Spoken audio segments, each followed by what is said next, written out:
કળિયુગની મહત્વની વાત કરી અસલ છે જેને જે લાગે આ છે ને આવે ને વિડીયોમાં હા આ શું હે ને એ લગભગ કોઈને હજી લગી ખ્યાલ નથી. તમે જો રાખવાના તૈયાર ઘરે ચડાવી બરાબર. આનો ઉપયોગ હું હે ને આની અંદર લાલ અક્ષરે કે પીળા અક્ષરે જય કલ્કી કે વૈષ્ણવી કે એવું લખી શકાય અને ન લખો તો પણ હાલે. પણ આ ઝંડો ક્યારે ફરકાવવાના છે?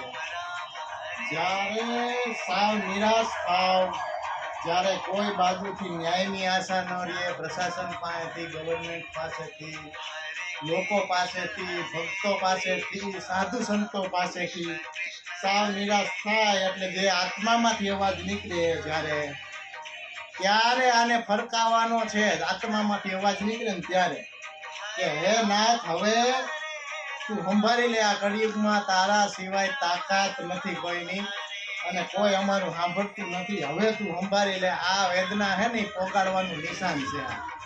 આ પોગાડશો ને એટલે સારી સારી વ્યવસ્થા પલટી જાય. એમ તો નહીં સમજે કોઈ, પણ પલટી જાય. અને વેદના ટ્રાય કરજો ખાલી, ઘરે ઘરે ખબર પડી જાય. તમને હમું સમક્ષ દેખાવા મળશે એના પરચા. અને કળિયુગમાં આવી રીતના જ પરચા આવે. બીજા કેમ આવે? ગાંડાઓ પાસે જ આવે, લુખાવ પાસે.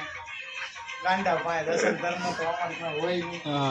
તો આ એના માટે છે. એટલે જે નિરાશ થાય ને એ વ્યક્તિઓના ધ્વજ પોતાને કાળો બનાવી અને ફરકાવવાનો આત્મામાંથી અવાજ આવે. ત્યાં સિરિયસતાથી વાત જય શ્રી રામ.